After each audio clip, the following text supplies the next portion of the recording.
मुलीच्या आईने सांगितलं की हे जे प्राणी आहेत ते तुझ्या लग्नात दावत द्यायची आहे, मेजवानी द्यायची आहे, त्या कारणाने ह्यांना आणले आहे.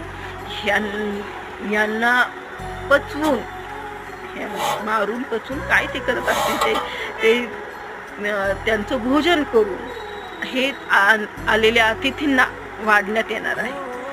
ती म्हणली माझ्या एका लग्नासाठी इतक्या प्राण्यांचा त्याग द्यायचा, इतके प्राणी बळी जाणार आहेत, मला लग्न नाही करायचं. म्हणजे आई, माझ्यामुळे ह्या मुक्या जीवांचा प्राणघात झालेला मी बघू शकणार नाही. रात्री